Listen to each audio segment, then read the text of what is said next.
Olá, você assiste agora ao quarto e último vídeo da série Tira Dúvidas da FUVESP sobre o tema Vanesprev, onde iremos responder as perguntas que nos foram enviadas até o dia 26 de janeiro de 2024. Todas as questões que ficaram de fora dos outros 3 temas que nós já passamos estão elencadas aqui nesse episódio e espero que elas também ajudem na compreensão de todos e todas. Começando aqui sobre o imposto de renda, e também continuo aqui nesse episódio também com a participação das nossas diretoras eleitas, e a Maria Auxiliadora, diretora eleita do Vanesprev no diretoria administrativa, e a Márcia Campos no Conselho, Comitê de Investimentos, que também são diretoras aqui da FUVESP. Começando aqui com a Maria, tem aqui a pergunta do Benedito, Maria, que ele fala que ele tem 65 anos, então isso vale para todas as pessoas que já estão nessa faixa etária para cima, e ele pergunta que na hipótese do plano 2 acabar, se ele terá que pagar o imposto de renda do valor que ele irá receber. Olá, estamos novamente aqui, tentando responder as perguntas dos participantes nesse momento difícil, né?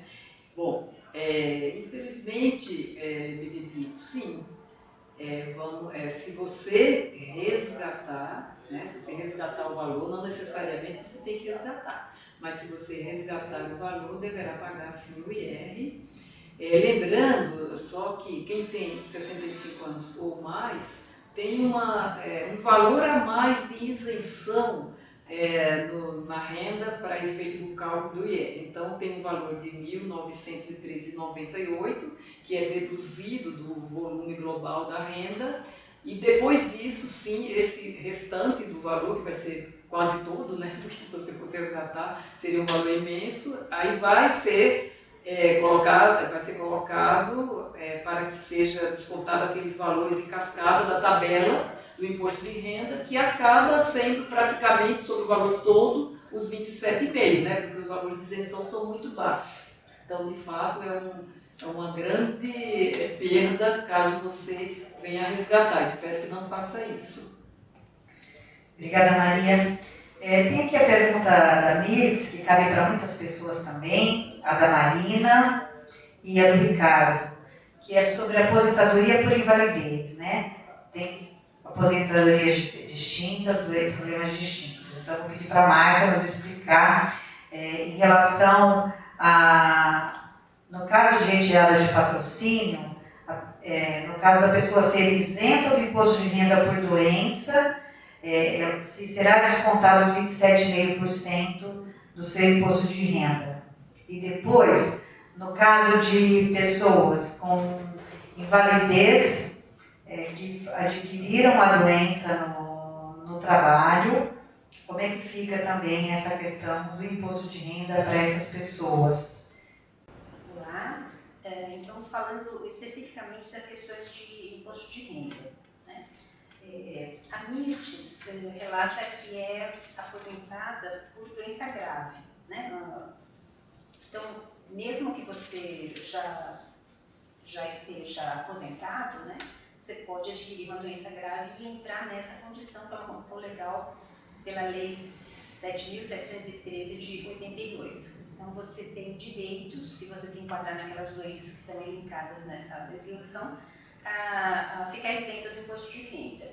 Então, nessa transição, se você for sacar o dinheiro, como você está enquadrado nessa legislação de doenças graves e como a origem da verba é previdenciária, acreditamos que sim, você continua com a sua isenção.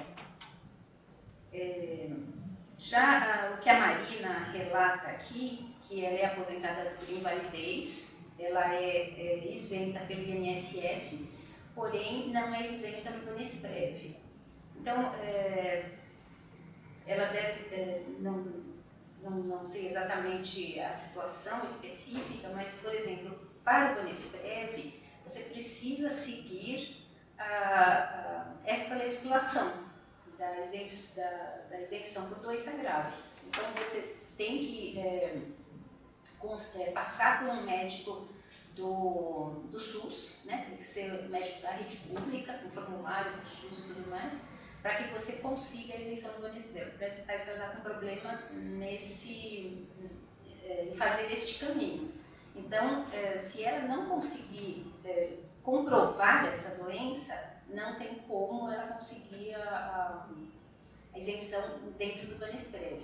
E aí isso se estende numa retirada de patrocínio, né? Ela está numa condição, no caso do Banesprev, de que ela não conseguiu cumprir, né, o que a lei manda. E o Banesprev é muito rigoroso nesse sentido, né? Então, se ela não conseguir entregar esse documento de um médico do SUS, é um laudo do médico do SUS. Se ela não conseguir entregar, ela não vai conseguir a isenção. Márcia, aproveitando a sua dúvida, eu vou perguntar sobre a questão do Ricardo, que é uma questão das pessoas que se aposentam por invalidez e que não têm a carteira, a baixa na carteira, né, quando sai do banco. Eles perguntam se tem algum tratamento diferenciado para essas pessoas no caso da retirada de patrocínio. Infelizmente não tem nenhuma regra que os coloque em condição diferenciada, mesmo que eles ainda tenham um vínculo com o banco. Num caso de retirada de patrocínio, vai ser individualizada a reserva dessas pessoas, assim como dos demais. Ela passa a ter direito àquela reserva, vai ser inscrita nesse novo plano, que vai ser criado pelo Banesprev, e daí para frente ela vai decidir o que vai fazer. Mas não há tratamento diferenciado por ser aposentado por invalidez. Obrigada, Márcia. Tem uma pergunta aqui do Lorival, que ele gostaria de entender a diferença dos planos, né? Ele fala que ele sabe como é que foi criado o plano 1 e o plano 2, o plano pré, o plano 5. E em relação ao plano 3 e o plano 4, como é que foi isso? Maria, você pode explicar para nós, por gentileza? Sim, aqui tem uma distinção que ele já faz, né? O pessoal que entrou no banco até 23/5/75, eles têm uma cobertura totalmente diferenciada em relação à complementação de aposentadoria. Eles têm complementação conforme o regulamento pessoal e a legislação, né, à época, por ser um banco público estatal, então eles realmente têm essa cobertura. Tanto é que tanto o plano 5, né, que é o pessoal anterior a 75, quanto o plano pré-75, o próprio edital de privatização coloca explicitamente que é proibida a retirada de patrocínio. Por quê? Porque é uma garantia por lei, né? E aí acaba que a partir de 75 essas leis vão sendo derrubadas e aí nós ficamos ali numa situação em que, por conta dessa indefinição e que precisava, até porque tem um regulamento pessoal que nós, quando entramos, dizia que tínhamos complementação de aposentadoria, o banco precisaria criar um plano, né? E aí foi que criou o plano 1, para abrigar essa massa pós-75, na qual nós aqui nos incluímos, né? E depois, esse plano 1 acabou também foi criado o plano 2, de onde muitos do plano 1 migraram, né? Que são os nossos planos aí que estão com maiores problemas hoje, porque, apesar do edital de privatização também dizer que deve ser respeitado o direito do assistido, esses dois planos estão mais vulneráveis, né, a ponto do Santander apresentar, né, essa retirada de patrocínio, né, que, voltamos a dizer, vamos brigar muito ainda para que não ocorra. Tá? Aí vem o que é o plano 3. O plano 3 é exatamente um plano que foi oferecido para a migração à época. Para quê? Para baratear a venda do banco, para baratear os custos de quem fosse adquirir. Por quê?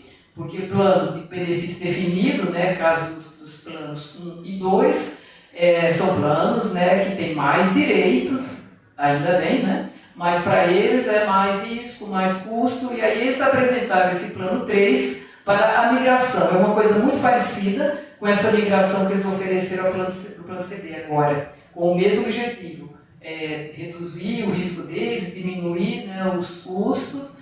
É a mesma coisa, só que como nós temos histórico de luta, né? Esse plano 3 teve uma adesão ínfima também, em que pese estávamos todos ameaçados, né, de perdermos os empregos, e eles fizeram muita propaganda que o plano 3 iria garantir muito mais reserva, caso a gente perdesse os empregos, nós ainda assim resistimos, né? Então, nossa resistência é de longa data. E o plano 4 é exatamente um plano que foi oferecido aí no momento da transição do Santander do Bradesco para o Santander. Eles precisavam de alguma forma oferecer um plano para as pessoas que entrassem no banco naquele momento, e como eles não iam oferecer nenhum desses planos já que existiam lá, alguns já estavam fechados e outros abertos, mas eles achavam que ainda era muita coisa para oferecer, eles criaram esse plano 4, que é muito ruinzinho, nem parece um plano de previdência. Ele é um plano basicamente que cobre alguns riscos, dá alguns pecúlios, e é bem pequeno. Então é um plano que foi criado assim, olha, eu tenho um plano, se você entrar aqui no Banespa, agora sendo privatizado, né, eu sou obrigado a oferecer um plano, e o plano que eu vou te oferecer é esse. Então é um plano bem rebaixado, e são essas as diferenças aí. Tá bom? E como eles não contavam, né, Maria, a gente, com as negociações dos sindicatos e a FUVESP, nós conseguimos garantir a estabilidade dos trabalhadores, e com isso nós tivemos mais de 10 mil trabalhadores que conseguiram se aposentar no banco, e a maioria deles se mantiveram no plano 2, e por isso que hoje nós estamos nessa briga, né, para manter a retirada para não ter a retirada de patrocínio, que engloba um número muito grande de pessoas, né? Então isso tudo é graças à nossa luta de sempre. E tem aqui também a pergunta da Carla, que é sobre...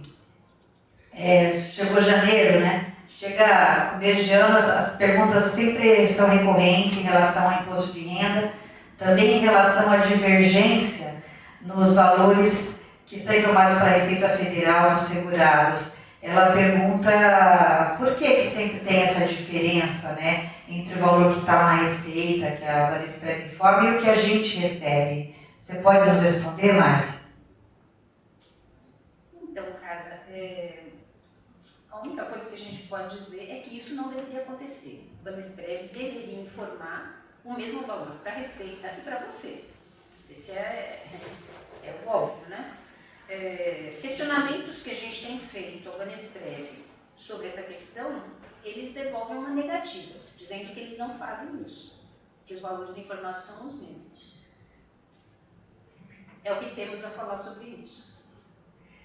Mas aproveitando, então, que você está aqui conosco, a Tânia nos pergunta sobre, com esse problema todo, né, da retirada de patrocínio, se ela poderia fazer o resgate agora do fundo dela, ou se ela tem que esperar, porque está muito difícil essa ansiedade que as pessoas estão passando, então ela queria saber se seria possível ela sair do plano nesse momento. Então, Tânia, não é possível nesse momento você fazer saque, fazer resgates no plano 2. Você que é beneficiária do plano 2, você está dentro do regulamento do plano. O plano não prevê resgates enquanto você está recebendo o benefício, né, como assistido do plano. Então, você não pode fazer resgate nesse momento. O regulamento não permite que isso aconteça. Agora, com relação à ansiedade, olha, eu vou te falar, é melhor ficar ansioso recebendo o benefício do que ter certeza sem recebê-lo. Então, aguenta, eu também sou uma pessoa bem ansiosa, vou falar, mas é melhor ficar ansioso recebendo todo mês o benefício integral. E a luta da gente é para que continue recebendo esse benefício até o fim da vida, como foi o contrato que a gente fez de renda vitalícia. Obrigada, Márcia, é isso mesmo. E aí ela pergunta também em relação ao desconto do imposto de renda, né? Caso ela queira fazer a retirada, depois da retirada, se ela queira resgatar o valor, você teria como reduzir esse valor de desconto de 27,5%. Você tem como negociar isso? Olha, o desconto de 27,5%, ele é estabelecido pela Receita Federal, é uma tabela de imposto de renda todos estamos sujeitos a ela, a não ser condições especiais de doença.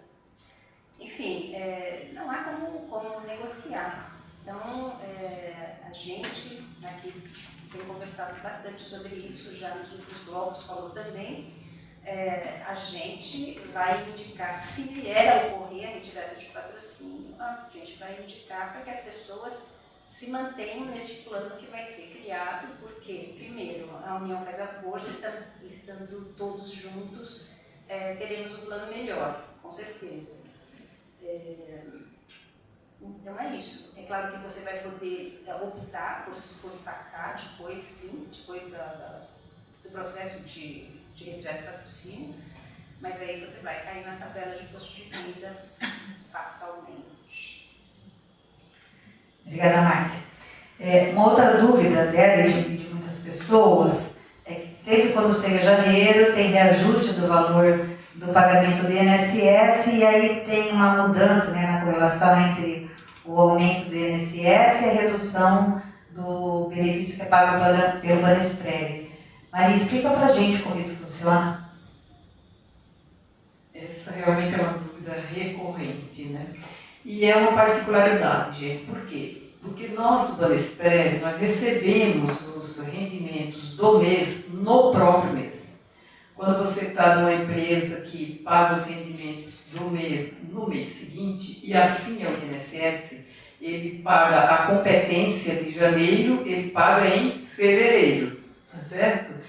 Aí, o nosso benefício é complementar o INSS para manter a nossa renda, que supostamente seria a renda da ativa, mas a gente sabe que já houve um descompasso aí, né, por falta de alguns reajustes que não tivemos, relativos a aumentos da ativa, mas a ideia o benefício não é para ser nem maior e nem menor do que a ativa. A soma dos dois, INSS mais complementação, tem que ser igual à ativa. Bom, então como a gente recebe o benefício do Banesprev no próprio mês de janeiro, o que é que vai acontecer? Aquele benefício do INSS, que vai completar a nossa renda de janeiro, ele vai ser pago só no início de fevereiro, de acordo com o final do benefício, vai ser dia 1º, vai ser dia 2, 3, 4, e vai assim. Então, resultado,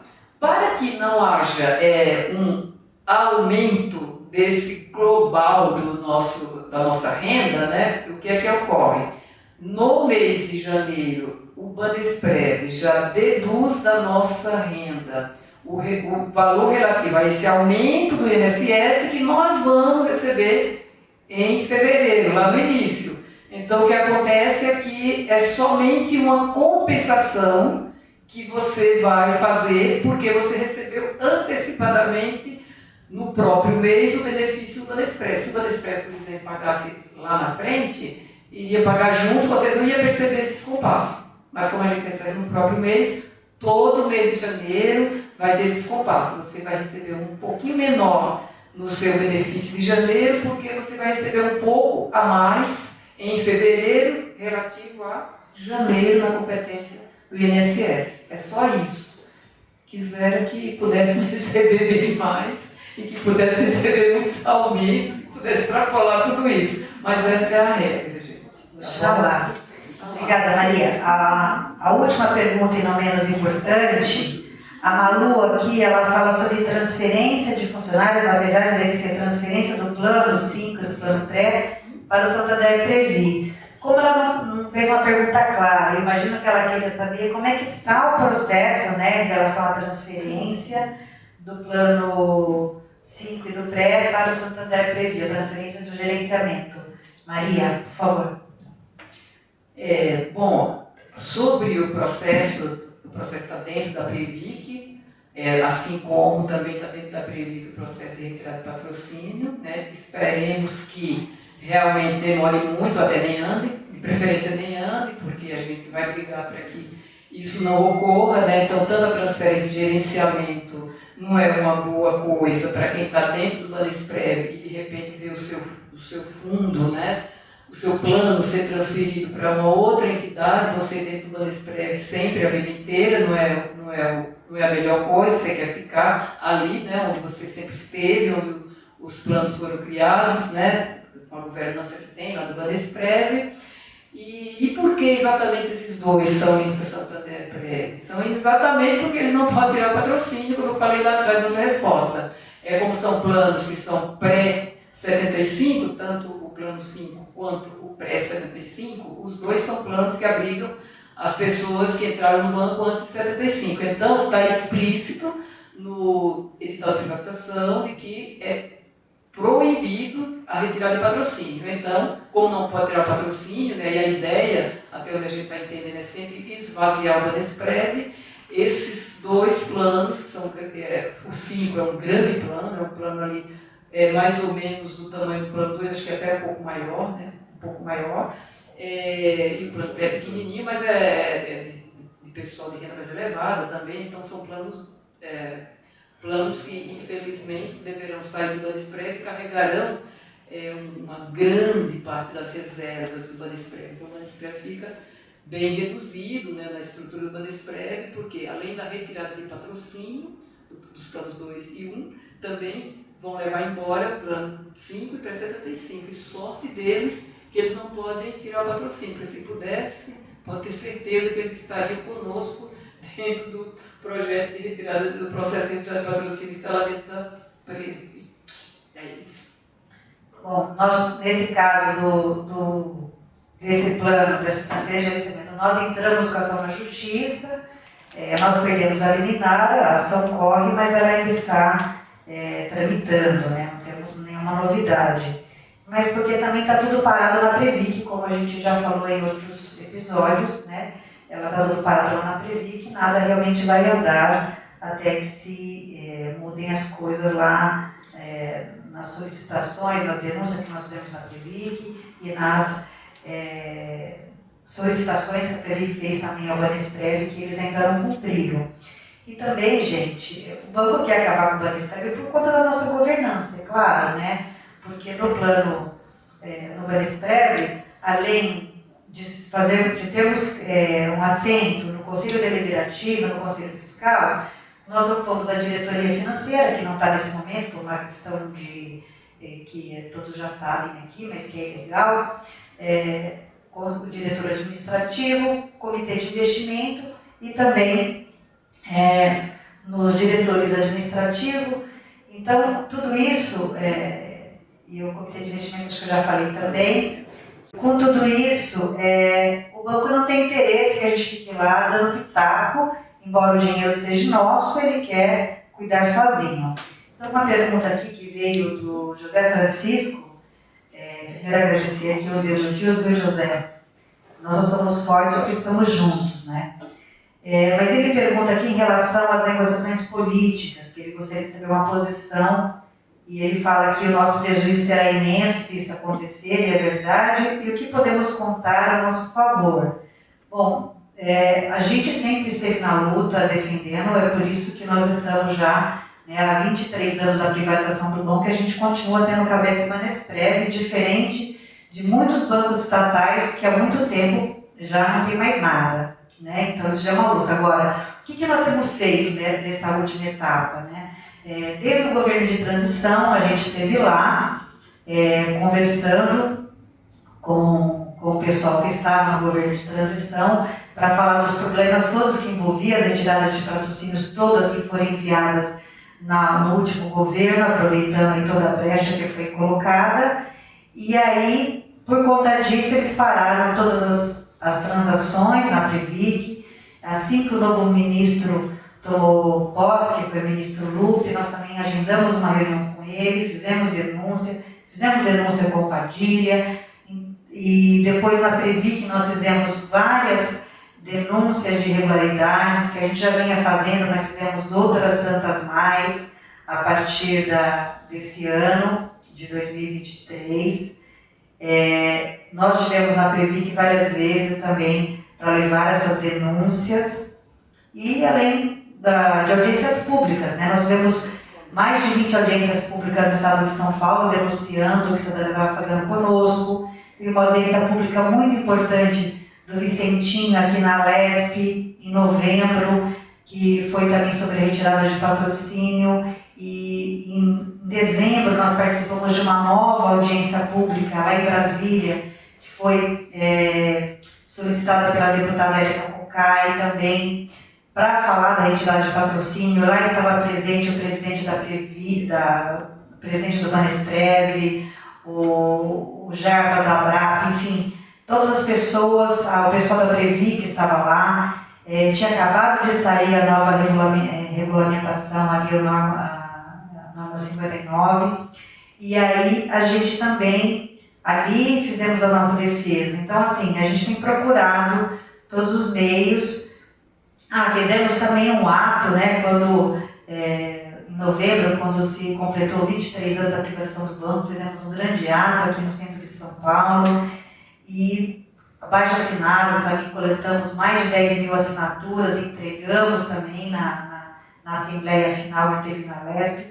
Enfim, todas as oportunidades que tivermos, todo lugar que pudermos chegar, nós iremos denunciar e falar do que Santander, das maldades que ele tem feito conosco. E é importante vocês se engajarem e participar dessas atividades todas, porque por mais que às vezes algumas pessoas digam que elas não têm importância, elas têm importância sim, porque elas ajudam a levar para mais pessoas o que está acontecendo conosco e nos ajuda a ganhar corações e mentes e trazer a sociedade civil em nossa defesa. Então, obrigada pela sua pergunta e espero que vocês nos apoiem, nos ajudem, estejam conosco nessa luta que é uma luta de todos. Então, concluímos por aqui os 4 episódios que tínhamos proposto a fazer em relação às perguntas que chegaram. Queremos agradecer muito a todos vocês que mandaram perguntas, tenho certeza que ajudará muita gente e espero que realmente as respostas que nós fizemos possam elucidar as dúvidas de vocês, mas caso tenha alguma dúvida ainda, nos procure, a FUVEST está aqui sempre aberta para receber a todos e todas. E, como eu sempre digo, juntos somos mais fortes, vamos continuar unidos, porque só a luta nos garante, gente. Sem luta, não tem nada que possa fazer, tá bom? Um grande abraço a todos vocês e acompanhem o nosso site, acompanhem todas as nossas informações, que elas sempre trazem assuntos importantes para a nossa comunidade.